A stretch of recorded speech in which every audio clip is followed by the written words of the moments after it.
repaso acerca de los hemisferios cerebrales, los lóbulos cerebrales, las áreas cerebrales, la cara externa, ¿sí?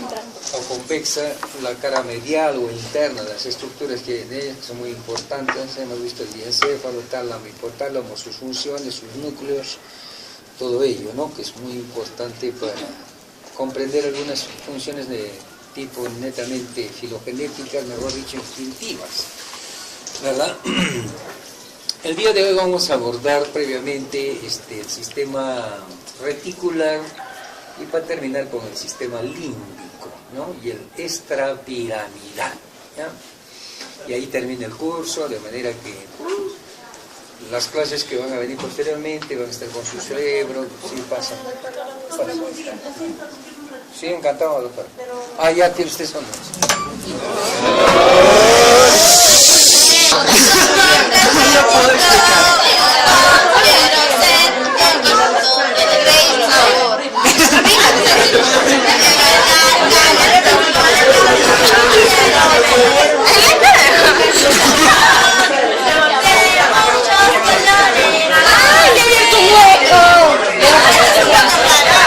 Los gemelos son de dos tipos, bivitelinos, que son del mismo sexo y que están en la misma placenta. Los bivitelinos tienen placenta diferente, espermatozoide diferente, todo diferente. Así, los famosos mellizos. Esos también pueden ser del mismo sexo o de diferente sexo, pero nunca los bivitelinos que siempre son del mismo sexo. ¿Ya? ¿Me dejo entender? Se crían en una misma placenta, se desarrollan en una misma placenta. Se supone que tienen el mismo ADN. Claro, fue evidente. No puede ser que uno sea homosexual y el otro no. No, por eso que los veces, por ejemplo, le decía, esos dos chicos de distintos, los dos son homosexuales. Ellas deben ser gemelos y militarinos. ¿Te das cuenta? Porque están compartiendo. Eso es, ya hemos hablado. Bueno, ya. Jóvenes, vamos a ver el sistema reticular, que me parece que es muy importante. ¿Qué es esto?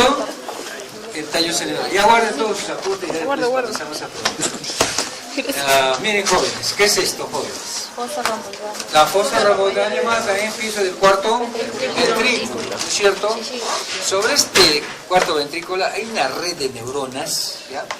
¿Se dan cuenta? Que se llama el sistema reticular ascendente.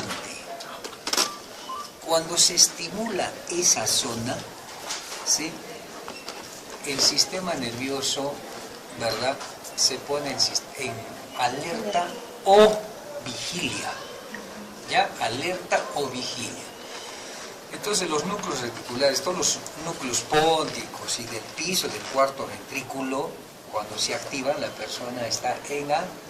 Pero esto tiene conexión con una serie de fascículos, ¿no es cierto?, reticulotalámicos, ¿ya?, y también cerebrales, porque el tálamo también tiene ahí núcleos reticulares donde le ordena acá, le dice inhibe porque la persona va a dormir, ¿ya? Va a dormir.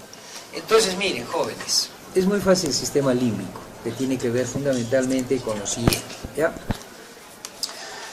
Tiene que ver entonces con lo que hemos llamado sistemas de alerta y de vigilia, ¿no es cierto? Y también del sueño, ¿ya? Del sueño. ¿Y por qué esta zona? Porque como viene la información de los 31 pares de nervios raquídeos, más los 12 pares de nervios craneales que emergen del tallo cerebral, entonces va a ir toda la información ahí, ¿sí? Evidentemente yo volteo a través, siento un ruido, ¿no?, el acústico, inmediatamente que me pone en alerta. Es lo que yo le llamo la atención fisiológica o la conciencia fisiológica, no la conciencia ética que esté en el lóbulo frontal, que me dice que este acto es correcto o incorrecto. Porque la conciencia para los rusos solamente existe, escúcheme, para toda la escuela rusa, la conciencia es darse cuenta de lo que sucede alrededor, ¿no es cierto? Es el ubicarme en espacio, en tiempo, percibir objetiva y racionalmente la realidad. Así la definen. Entonces para los rusos no hay espíritu, no hay alma, solamente conciencia, ¿ya? Entonces de manera que, jóvenes, cuando se lesiona esta área, ¿qué creen que se produce? La persona no presta atención, ¿sí? La atención fisiológica. Los niños con TDAH, trastornos de déficit de atención, tienen generalmente disfunción aquí. Y los niños desnutridos generalmente también tienen poca atención para los estímulos, les 5 y se distraen fácilmente, no pueden concentrarse. Ahora bien, desde acá también hay conexiones para la otra atención voluntaria. Ustedes saben que la atención es la direccionalidad que toma la conciencia para captar las cualidades, propiedades o atributos o elementos de los objetos. Por eso es que hay una atención activa. En este momento ustedes están tremendamente activada esta zona porque están prestando atención a la explicación. Es intencionado, por eso se llama activa voluntaria. Intencionadamente uno presta atención. Cuando están estudiando, entonces también se produce lo que llamamos nosotros la concentración, que es la máxima función de la atención, ¿no es cierto? Hay unos que prestan atención muy fija, hay una patología de la atención, ¿no? La hiperprosexia, por ejemplo, ¿no? Muy fijos en todos los detalles, en toda la situación. Pero también hay una atención pasiva. En este momento estoy explicando y ustedes, como diríamos, están escuchando voces afuera.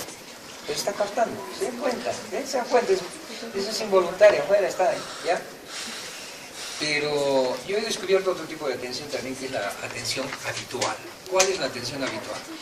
Cuando ustedes van caminando por la calle, ¿qué les interesa? El arco de las estructuras, les interesa el comportamiento de la gente, el vestido, la moda, cómo está pintada.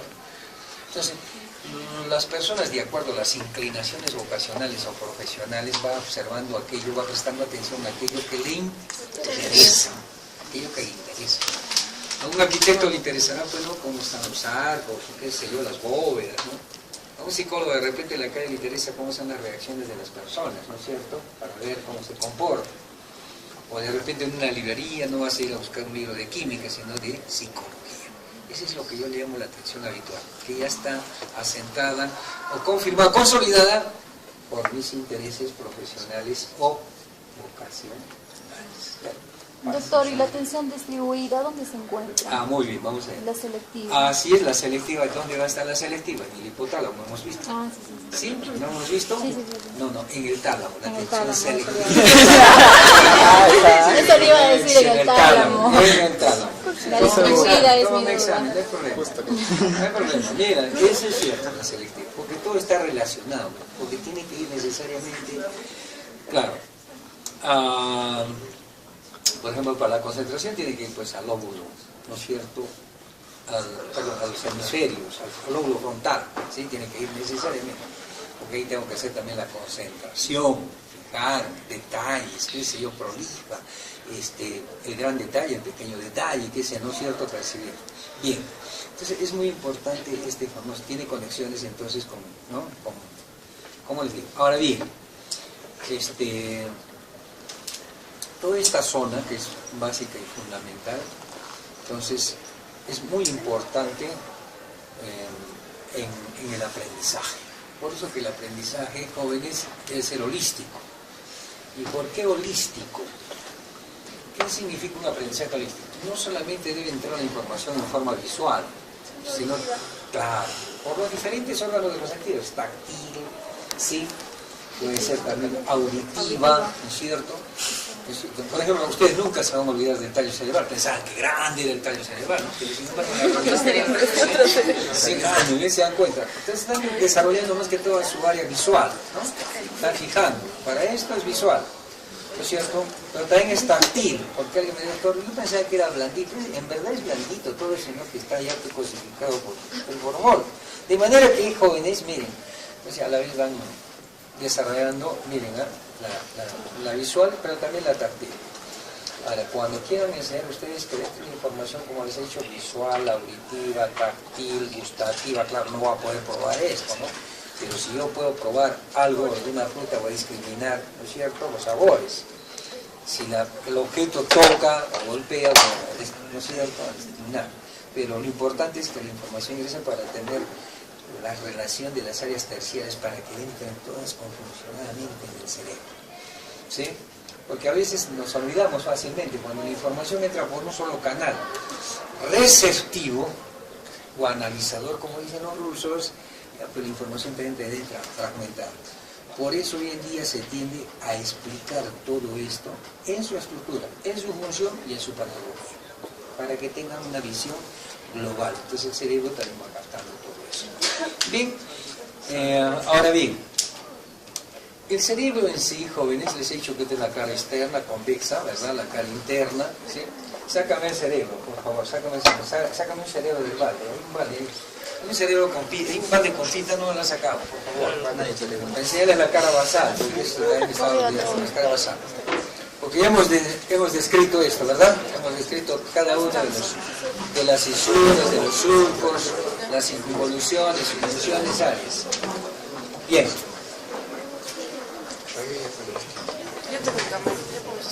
Ahora bien, miren jóvenes. Pásalo para que lo hagan. Si no es para pasarlo, si nadie tiene guantes, pásale los ojos.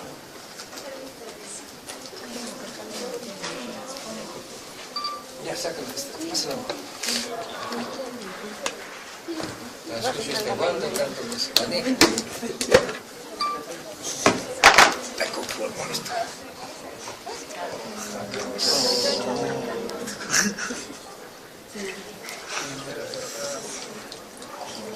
Yo se lo conservo yo. Lo conversé con la doctora para que resista. Se le regala baldecitos.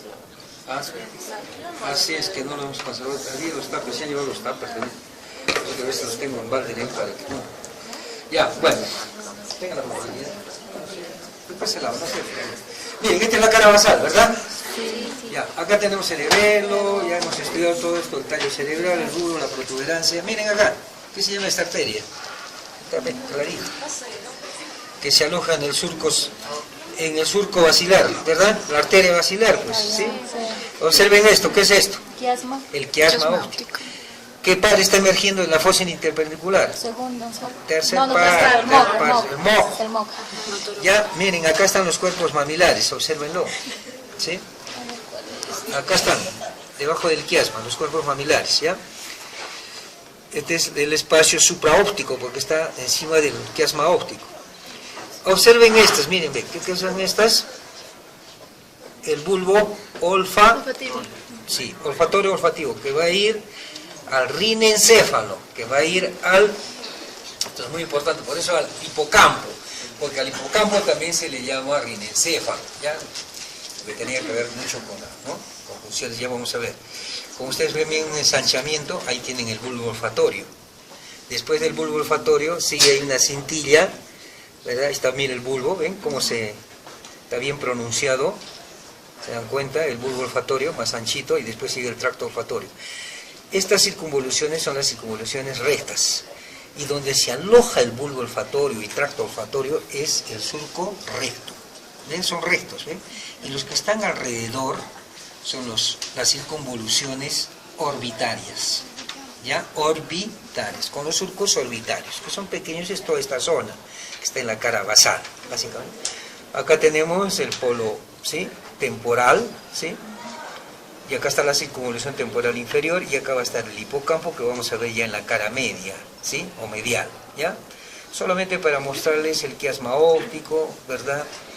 Bueno, este tercer par. Acá está, miren qué nervio es este, que está saliendo, que sale por la cara lateral, por encima del pedúnculo cerebral medio. El trigémino. Se están olvidando, ellos hemos tomado ya en el segundo. No se están olvidando. Ojalá que recuerden eso para su vida futura, porque ya no va a haber. Quizás lo volvamos a tocar cuando hablemos de la patología, funcionamiento y patología de los órganos de los sentidos, ¿no? Los órganos químicos, que son el olfato y el gusto, ¿sí? Órganos químicos. Bueno, ya. En la clase anterior estábamos viendo ¿qué? ¿Se acuerdan ustedes? Cara medial. La cara medial, ¿sí o no? La cara medial. ¿Qué era esto? Cuerpo calloso. Tienes el rodete, la rodilla, ven que era ojeno, ¿sí? La lámina, el pico rostrum, la lámina rostralis, ¿sí? La comisura anterior, ¿verdad? Ya el pico está acá, el piquito está acá. Este es el área, ¿qué área era? ¿Se acuerdan? Acá está el septo pellucidum y acá está el área septal, que es cuando se estimula, ustedes en la figura, van a ver la rata que tiene ahí cerrada, ¿no? Así, eso se ha aprendido, ¿no es cierto? Porque son las áreas, pero está junto al tálamo, se dan cuenta, porque tiene que ver también con funciones sexuales y al hipotálamo, por eso está cerca aquí, ¿no? Bien, miren jóvenes, hemos dicho el tálamo, que son dos masas ovoideas, ¿verdad? Separada por la masa intermedia o intertalámica también se le llama, ¿no? Ahora, evidentemente, ¿qué surco hemos dicho que es este? Surco post. Del cuerpo calloso. Del calloso, este es el calloso marginal, y acá tengo el cinguli, ¿verdad? ¿Sí? ¿Qué surco es? La calcarina, la cisura calcarina. ¿Qué es esto? Lingual. La cuña, la precuña. El paracentral, este es el surco marginal, este es el intraparietal, el subparietal. El calloso marginal sí está aquí, y aquí este pedacito se llama el subparietal, ¿no? Y entre este es el lobulillo cuadrilátero o paracentral, ¿ven? Como un cuadrilátero, fácil, son fáciles de distinguirse. Pero ahora me voy a ubicar, ¿saben a qué, jóvenes? A ver el circuito límbico de Papez, que está formado, mira, por el cíngulo, el tálamo, aquí el istmo y este famoso hipocampo. El hipocampo, que tiene su cabecita, el gancho uncus, el caballito de mar, ven, acá tengo el uncus, por eso se llama gancho, el surco renal, ¿no es cierto? El surco colateral, el surco, ¿sí?, temporal inferior, que este es el fusiforme. Entonces todo esto forma todo un circuito, ¿no es cierto? Circuito límbico de Papez, que tiene que ver fundamentalmente, escúcheme, con todo lo que es las emociones, la ira, la cólera, controla, ¿no es cierto?, porque son funciones primitivas, las que controla básicamente el hipocampo, ¿ya? Tiene que ver con todas nuestras emociones. Pero también, les voy a decir, cumple funciones muy importantes con respecto a la memoria. La memoria es la capacidad de reconocer, voy a identificar, de registrar, grabar, almacenar, recuperar o evocar la información. Eso es, pero cada una son etapas de la memoria. Entonces es muy importante. La memoria sigue siendo la facultad predominante en el aprendizaje, porque uno va almacenando la información. Ahora, va a depender de los autores, de cómo clasifican la memoria, ¿no es cierto? Algunos autores la clasifican como memoria a corto plazo, a largo plazo y todo. Lo que sí estamos convencidos que las áreas primarias o de proyección visual o auditiva o somestésica en el parietal, ¿sí?, esas áreas representan a la memoria sensorial, que dura pocos segundos. Inmediatamente de la información pasa a la memoria de corto plazo, o llamada también de trabajo. Puede durar días u horas. Y la de largo plazo ya es más consistente y más solidaria. Todo lo que entra, mira, va a entrar toda la información por los órganos de los sentidos. Pero primero la realidad, ¿no es cierto? ¿Qué cosa hay en la realidad? La realidad es de dos tipos, es externa. En la realidad hay hechos, fenómenos, objetos, personas, qué sé yo, ¿no es cierto? Una serie de estímulos, ¿sí? O en Rusia le llaman irritantes, ¿ya? Entonces son estímulos que pueden ser grandes estímulos, pequeños estímulos, pero va a haber estímulos de todo tipo de naturaleza, ¿no es cierto? Hasta la presencia del profesor es el primer estímulo, ¿sí? Eso va a ingresar necesariamente a través de la vista, el oído, qué sé yo, ¿no es cierto? Pero también hay otro tipo de estímulos, o sea, los estímulos pueden ser estereoactivos, pero pueden venir, como cuando vienen de músculos y articulaciones, propioceptivos, o visceroceptivos cuando vienen de vísceras. Yo tengo dolor en, vamos a decir, en hígado, ¿no es cierto? O en riñón, ya, pues no es cierto, tengo un cólico renal, tiene que llevar la información. Son interoceptivos, no sé, o visceroceptivos. Entonces toda esa información tiene que reconocerse, codificarse, ¿no es cierto? Bien, de manera que este circuito límbico tiene que ver entonces con este tipo. Ahora, otros autores la clasifican de otra manera, dicen memoria reciente, eso es lo sucedido, retrógrada y anterógrada, de la reciente. ¿Qué has hecho ayer? Pero ¿te acuerdas lo que has hecho hoy día, viernes de 1908? No, ya existíamos. Ya, bueno, no existía, estaba 2008 ya. Ah, el 2008. No te acuerdas. Hay cosas Estaba en el colegio. ya estaban en el colegio, ¿eh? De repente te puedes acordar del horario, la cara del profesor. Lo que uno recuerda, jóvenes, no es el teorema de Pitágoras. Lo que vas a recordar en tu vida no es, escúchame, ya, cuando estén en quinto, no vas a recordar tanto que, no es cierto, que el hipotálamo esto, que por acá, que por allá. El ve, por ejemplo, ha fijado del hipotálamo, ¿no es cierto? En las áreas de la rata, que es, ¿no es cierto? Se le enclava un electrodo ahí, ¿no es cierto? En el área septal. Lo que vas a recordar, ¿sabes qué? En tu memoria es como el profesor puso énfasis, te aclaró muchas cosas. Te vas a recordar de su cara, de su risa, de sus palabras, más que del contenido. Algunos sí, los que tienen una brillante memoria se van a acordar del docente, de su cara, pero también de algunos contenidos. Yo les pregunto, del colegio, ¿qué más te recuerdas? ¿Te recuerdas la batalla de Iquique? Nada que ver. No sé si te acuerdas de la cara del profesor, o de tu compañero que lo fastidiaba con otro payaso, con otro mujeriego, ¿no es cierto? Esa vivencia emocional tiene que ver con la memoria. Por eso la memoria es episódica. Otra manera de calificarla, ¿no es cierto?, es la episódica. La memoria episódica es que uno vive, pues no la vivencia. Yo, miren, jamás me olvidaré cuando mi profesor nos llevó a día a ver una ballena que va del mar. Caminé por un animal de más de 40 metros, tremendas agallas, y hasta la fecha lo tengo clarito. Ya. O cuando nos llevó a ver la carrera por primera vez Caminos del Inca, Tarnatumes, cuando era todavía polvo. Le di la mano a Arnaldo Alvarado ahí en el fiscal, el rey de las curvas, porque paró su carro para echar agua con manguera, con todas las cosas. ¿Ya? Por primera vez vi un carro de carrera, nunca había visto. Y era de 1962 todavía, ya, se dan cuenta. Se dan cuenta. Esas todas vivencias jamás se me van a borrar. O a mi profesor también, miren, de primaria, me estoy acordando. De mi profesor de primaria, ¿qué me acuerdo? Cuando nos llevó al río.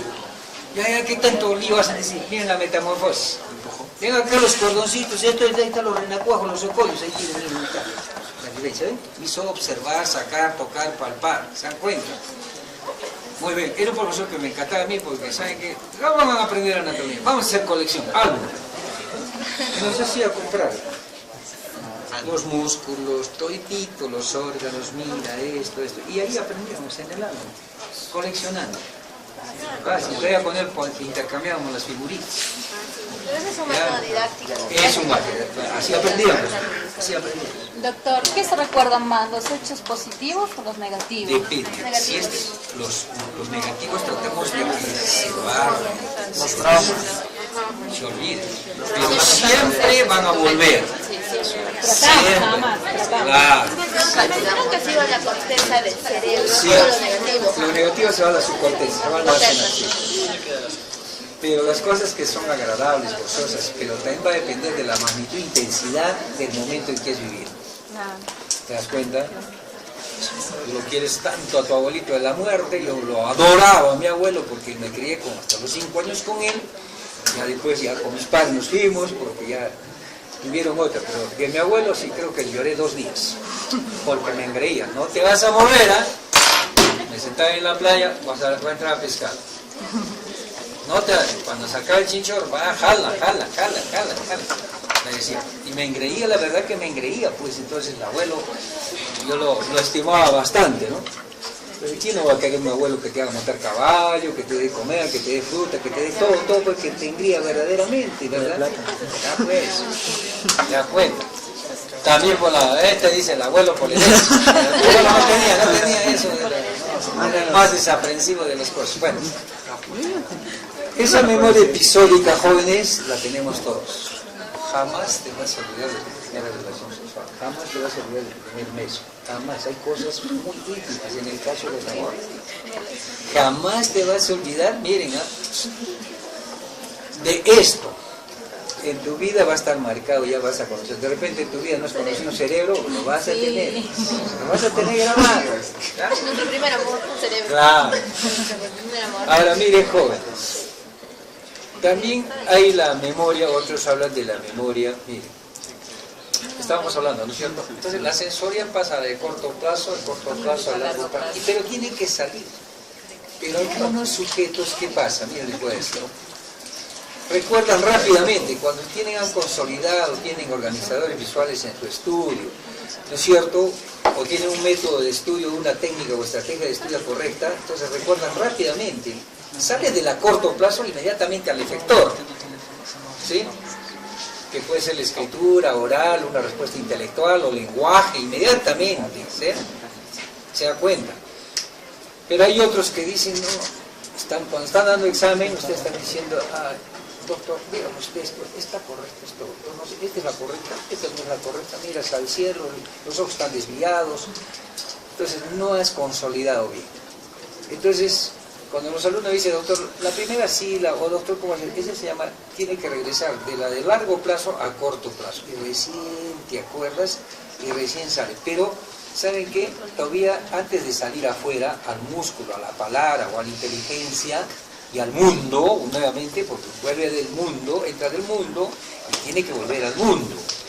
Entonces, hay un control ejecutivo. Es cuando yo pregunto a alguna, ¿no es cierto? Y alguien trata de recordar y dice, ¿es correcto o no es correcto lo que voy a decir? ¿No?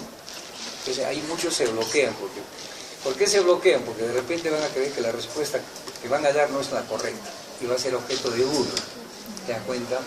Pero para mí todo es válido, porque eso para un profesor le sirve de muchos cuánto tiene de preciso, de formado o de anclado en su memoria. ¿Sí? Cuando vino Rubén Ardila, le dije, Rubén, ¿dónde estás? Porque yo también soy Saúl Rubén. ¿Dónde está la memoria? Dime, porque mira, he leído esto y aprendizaje en memoria. Me dijo, ni yo lo sé, pero ¿dónde están los circuitos reverberantes? En el núcleo de la neurona, en el nucleolo, ¿dónde están? O están tipificadas en diferentes lugares. Me dijo, se están haciendo estudios experimentales con respecto a esto. Pero de hecho, la memoria ligada a las vivencias emocionales, me dijo, está en el hipocampo. Ya, pues eso lo sabemos. Pero yo quería llevar un poco a la memoria visual. Y ahí viene otra clasificación. Hay una memoria visual. Ya ustedes lo saben, ¿no? Yo jamás me voy a olvidar de sus rostros. Tengo memoria fotográfica, pues. Dios mío, acordar. No me voy a acordar nunca de tu nombre, pero sí, en la calle vas a encontrar, y todo, pero más ustedes. Pero también a veces fallo, ¿no? Les voy a decir. Como enseño también en ontología, psicología clínica, miren, a veces, ¿y tú de qué? De derecho también, ¿no? Por ejemplo, ahorita la que está presentándose es la Yamila, la he reconocido, ¿no? Va a ser la presidenta de la región, así mi alumna. Entonces, mire, ya yo sé que es la Yamila, ya no se me olvidaba, pero no sabía su nombre, ¿ya? Ya bueno, por la televisión nuevamente, me recordaba. Entonces, miren, jóvenes, cuando me pregunto, doctor, ¿quién eres tú? Le digo, yo soy alumno de ontología, soy su alumno de psicología clínica, usted me hipnotizó, doctor, me dijo, no me acuerdo tu nombre, pero algo que me dice, ¿no? Porque ya también son tantos, pues no te imaginas, enseñando 30 años y ahorita tantos rostros también, ya no va a tener mi chico, no me va a acordar. Pero de mí nunca se olvidará. Ah, eso sí, por tu lado.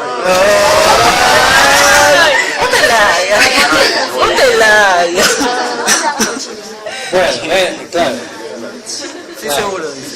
Que se vaya, que se pierda. Que la marca la lleve en la pierna.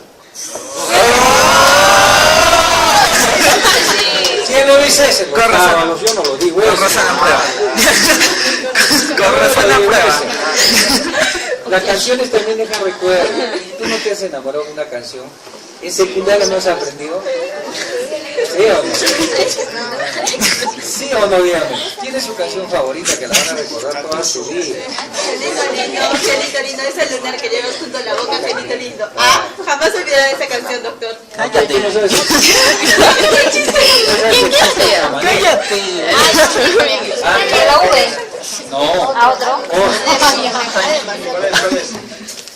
No, es que llegan estos mariachis a Camaná, ¿no? ¿Qué? Mariachis para dar la serenata, ¿no? Gustan de ejemplo los mariachis.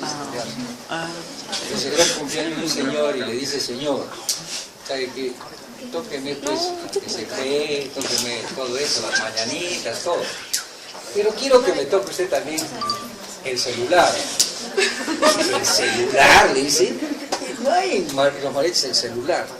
A ver, empieza usted a entonar. El celular te tienes ¿se acuerdan? Bueno.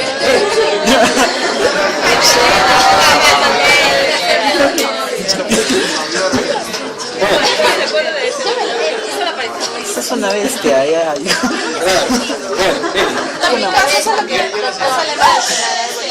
¿De Mollendo? ¿Ah? ¿Por casualidad ustedes de Mollendo? Claro que pertenezco a eso, acá en la provincia. Yo nací entre el mar y el río.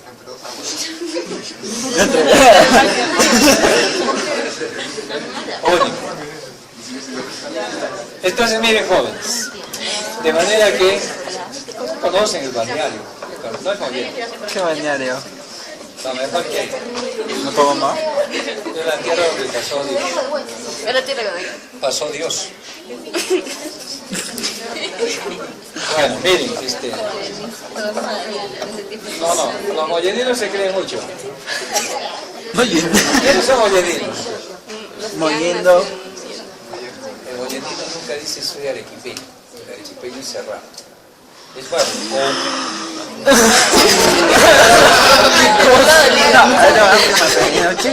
¿Qué cosa? El mollenino se cree en la costa, y es cierto, todos los habitantes, por psicología les voy a decir, todos los que viven en la costa tienen el horizonte más amplio, son más vivaces, si no vean Callao, vean Chicote, vean Sechura, son gente más despierta, más vivaz. Al arequipeño lo tratan de indio, ¿sí? Porque está enclavado.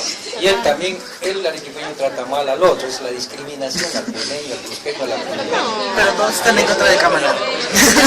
Todos están en contra de Camaná. Sí, yo tenía un colega que era mollenino y no le gustaba escuchar guaynos. Y cada vez que el compañero que tocaba la guitarra y tocaba guaynos, que era arequipeño, lo sonaba, ¡ay, toca cumbia, qué es eso, palucines, que por acá, que por allá! Discriminativo, muy discriminativo. Un poco que yo me fastidié, señorita, y le dije esta vez sí.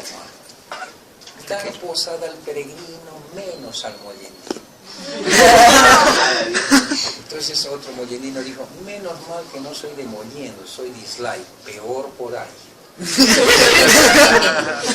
Neto arequipeño, ¿se dan cuenta? Neto arequipeño, entonces es importante. Al final todos somos iguales. Entonces todos, pero se creen un poco, bueno, es así su vida. Ahora bien, hay otro tipo de memoria, miren jóvenes, por eso la memoria tiene que ver mucho con la parte afectiva. ¿Qué tenemos que ver? Hay la memoria procedural. Cada uno, fíjense, procede, pero se llama, el procedimiento son pasos, son secuencias, es un flujo que va de menor a mayor. Cuando uno ensambla, desambla, teje, ¿no es cierto? O maneja, no todos manejamos con la misma destreza. O cocinar, muy bien señorita. Tienen cada uno un procedimiento. ¿Sí? Ahora, ese procedimiento generalmente es manual o podal. Tiene que ver con la coordinación motora. Yo en este momento a ustedes les pongo 2 palillos y a tejer. Unos me van a sacar un punto magnífico y otros van a sacar una malla. Una raya. Una raya, ya pasa. Una malla, ya pasa. Es igual que para los cirujanos. Hay unos que hacen muy bien la sutura, que no te deja huella. Pero hay unos que te van a hacer punta de zapatero, ¿verdad? Toda una carretera. Entonces, para eso tiene que ver con las destrezas motoras, la calidad de las destrezas motoras. Doctor, ¿es lo mismo procedural con procedimental? Sí, es igual. Procedural o procedimiento. Procedural viene de procedimiento, de fase, y la otra memoria es la semántica, que ya tiene que ver el significado de las cosas. Claro, ordenar, clasificar. Mira, para ti, defíneme qué cosa es sistema nervioso.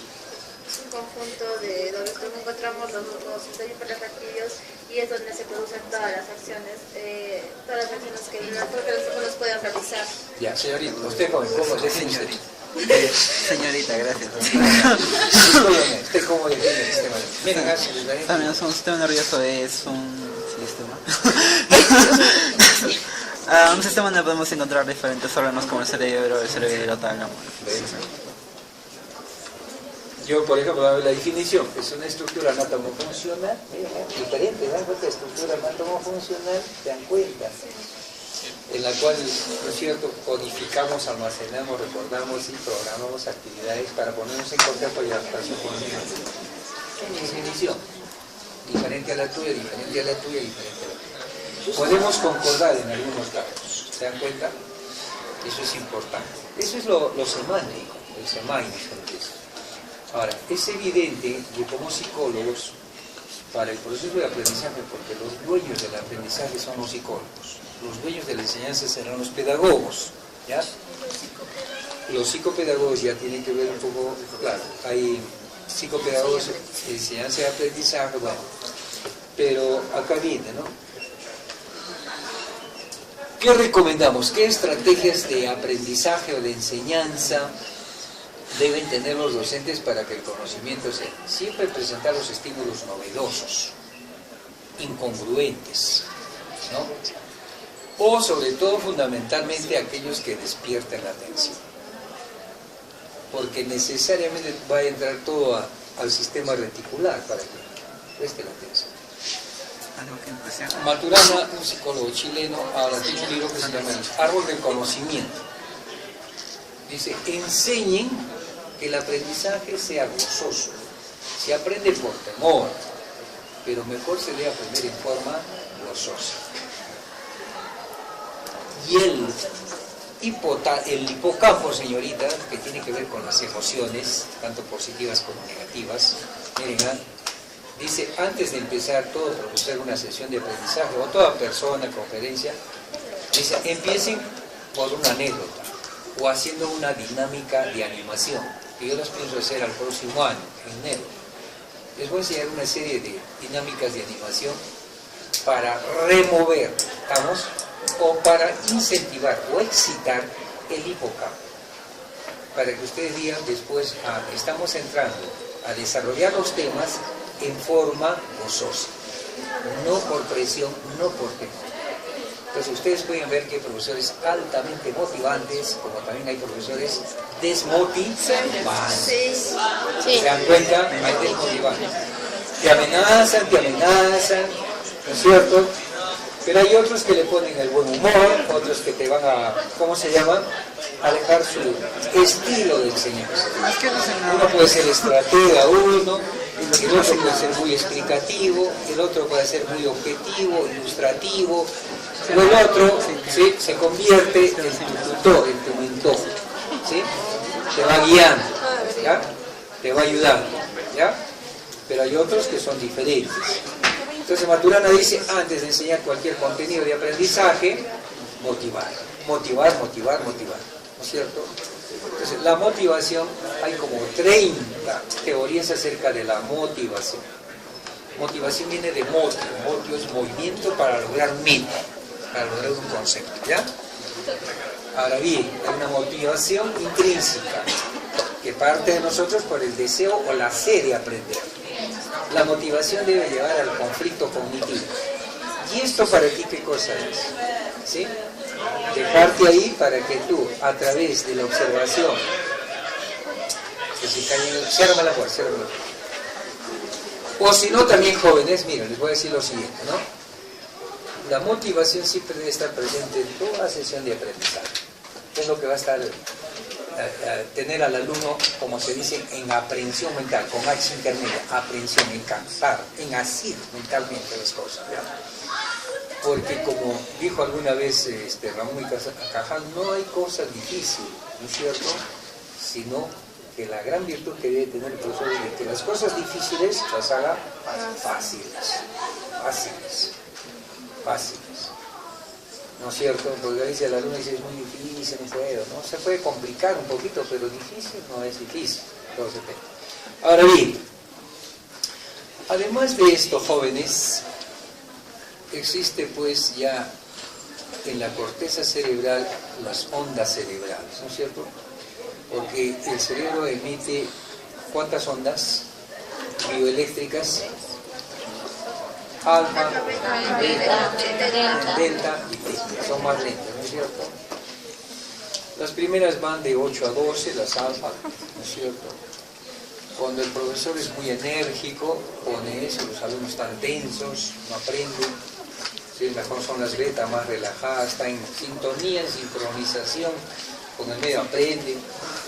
Las teta ya también son demasiado, ¿no? El profesor es muy monótono en su voz, en su procedimiento, se siente, duerme, hace dormir al alumno, ¿no? De manera que, entonces es muy importante esto, ¿no? ¿Por qué? Porque de acuerdo al tipo de onda se va también produciendo la captación ¿cómo se llama? Del aprendizaje o de los contenidos del aprendizaje. Hay algo que me faltaba decirles, es con respecto al sistema extrapiramidal. Ustedes saben quiénes juegan un papel importante en el sistema extrapiramidal. Va a ser el área 4, el área motora, pero también a la vez es el área sensitiva, de subida y de bajada. Ojalá que me alcance el tiempo un poquito para hacer los cortes y ustedes puedan observar. El núcleo caudado es como una gran coma, tiene una cabeza, un cuerpo y una colita, ¿sí? Que está rodeando al tálamo, pero por dentro, ¿ya? Por dentro, al tálamo. Y termina esa colita en dos envolturas o núcleos, que son los núcleos amígdala, ¿sí? Esos núcleos amigdaloides que también vienen a aterrizar casi al hipocampo, tiene que ver mucho con lo que es la agresividad, ¿sí?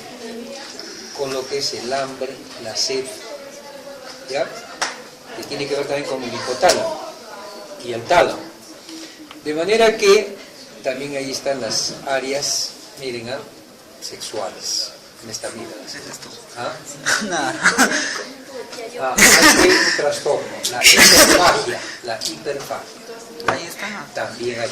Cuando tú ves el dormir, es que el hipotálamo te está diciendo al sistema reticular, calma, calma, calma, calma, calma, ¿ya? Vamos a estudiar con mayor profundidad lo que me han estado preguntando ustedes, la conciencia. Y la conciencia, la patología de la conciencia es el coma. Y hay una escala de Glasgow para medir los grados de coma. Cuando la persona ha perdido, ¿sí? ¿Cuándo pierde uno la conciencia? En el sueño. En el sueño, en los ataques epilépticos o cuando hay un accidente. Doctor, ¿eso se puede ver por las ondas bio? Sí, se toma, pero Pero para saber el estado de coma de la persona, ¿cómo saben en qué nivel está? ¿Con qué se ve? Acuérdate que cuando se explora el sexto par, se le abre el ojo y se alumbra, no hay reflejo pupilar, ¿te das cuenta? Entonces, el sujeto, miren, puede estar en estado, el grado 4, profundo, o sea, puede estar despierto, pero solamente respira impulso cardíaco, pero no se da cuenta absolutamente de nada.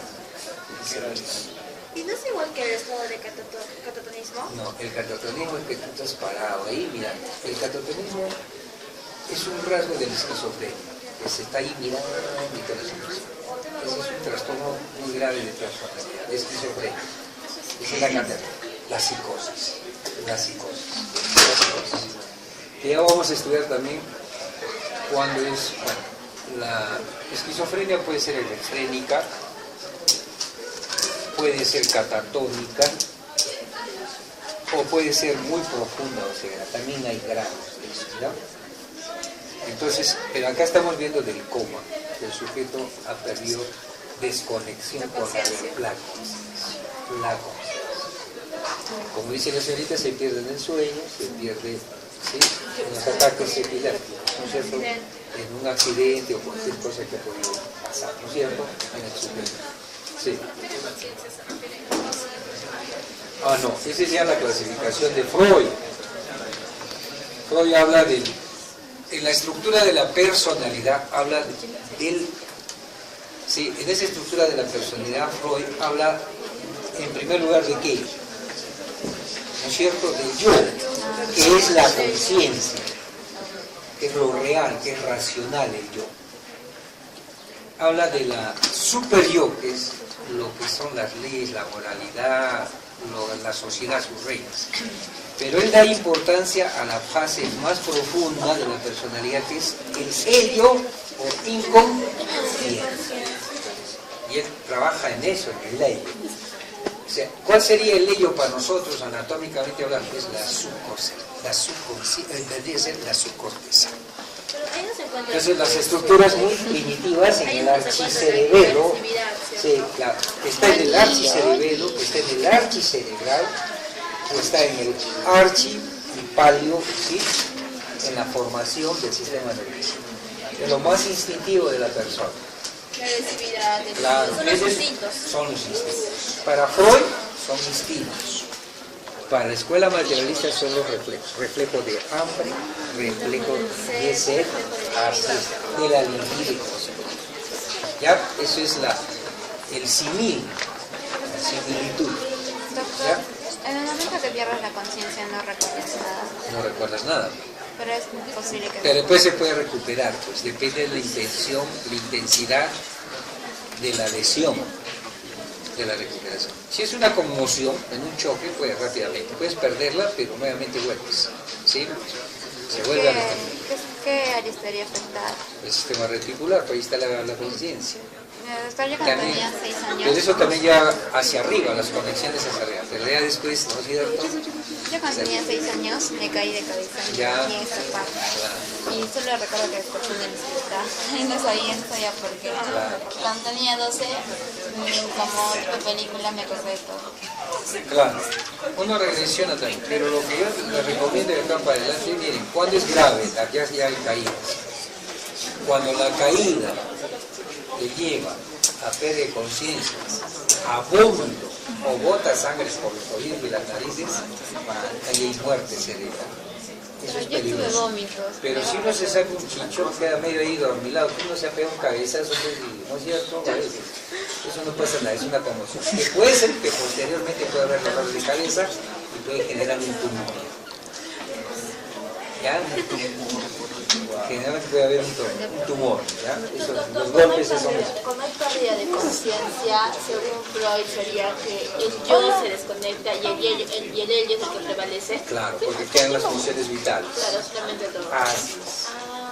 Doctor, en el caso igual, o sea, yo me caí, pero estaba agarrándome de un piano y me caí por detrás.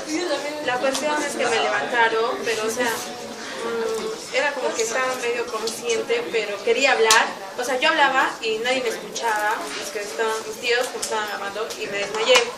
Me desmayé y era como que yo estaba soñando o algo así, que, o sea, todo estaba, que me habían escuchado y que, bueno, había venido mi tío. O sea, estaba viviendo un sueño, luego me desperté porque me despertaban con alcohol y me llevaron al hospital, pero desde esa vez, digamos, cuando quiero hacer un boletín o algo así, siempre se me va el aire. Ah, te va el aire. Ajá, quiero hablar y no puedo. Ya, eso se llama el estado de semiconciencia o estado crepuscular. Y eso nos pasa a nosotros. ¿Tú alguna vez has dormido en la tarde? Sí. Te despiertas a las 6 y mira que está el... Esa mañana. Sí, sí. Eso es lo que te pasó. Una semiconsciencia o estado crepuscular. Y eso pasa en la conciencia. ¿Sí? Doctor, pero es cuando hay cansancio, ¿no? También hay los ataques en un petit mal o pequeño mal. A veces también los niños están jugando y se quedan así. Oye, Juan, Juan, ¿ah? Sí, eso debido a que... Eso es pérdida, eso es mi conciencia. Pero a mí simplemente me pasa de que puedo estar hablando y de pronto como que la vista se me pone en blanco y, o sea, me pueden estar hablando y yo sigo en el mismo estado. O sea, no presto atención a nada. Hay cosas que a veces te hablan. Sí, Claro, estás perdido. Se ha producido una semiconciencia. Te has desconectado. Sí, porque eso... Y hay un vacío ahí. eso Es una forma, es petit mal. Ah, es una Petit mal. semiconciencia. Claro, petit mal. La epilepsia tiene varios grados, vamos a pensar. Vamos a pensar. A mí sí que no me pasa eso y muy a menudo de que me quedo así. Todos cuando vamos a dormir, ¿sí? Damos alfa. Pequeñas convulsiones. ¿Sí o no? Porque también es ¿sí?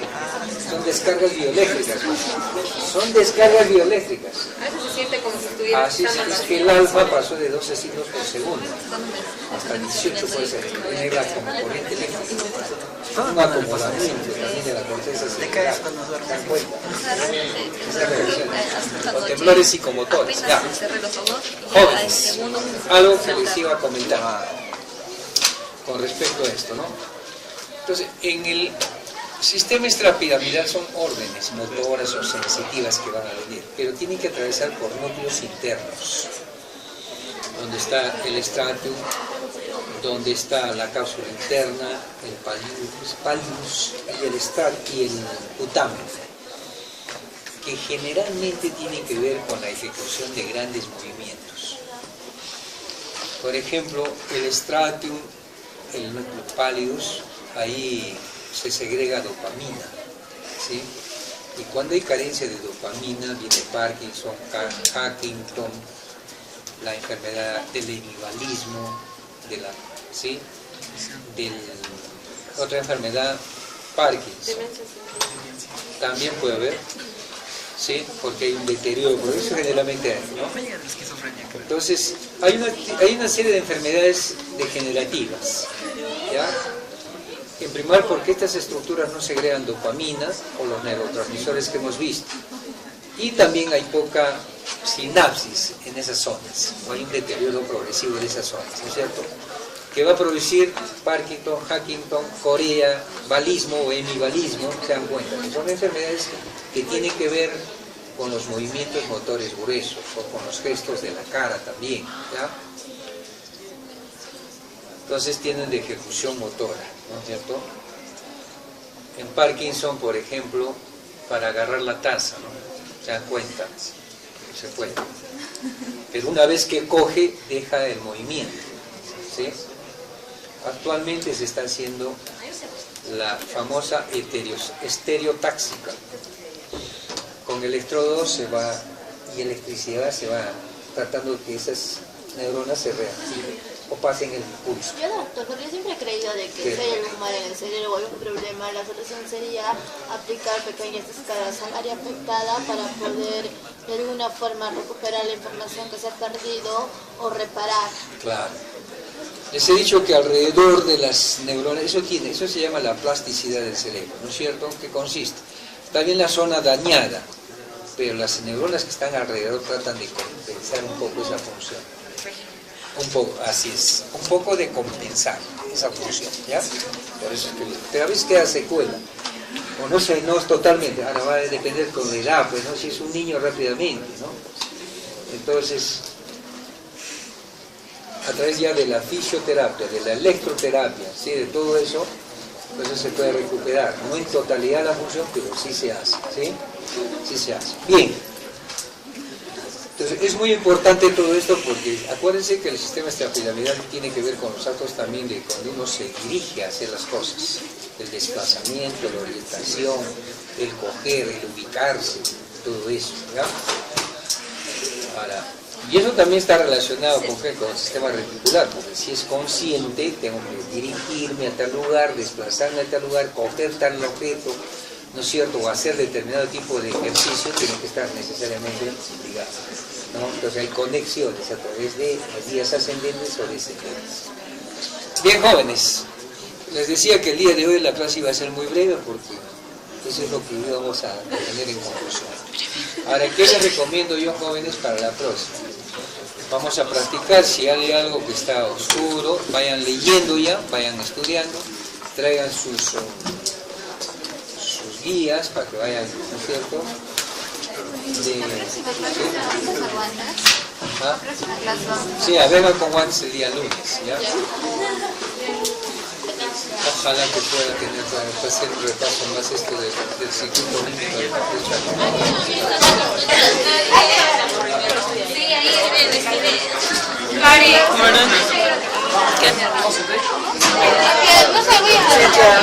¿A dónde vas? Si no toca platicar.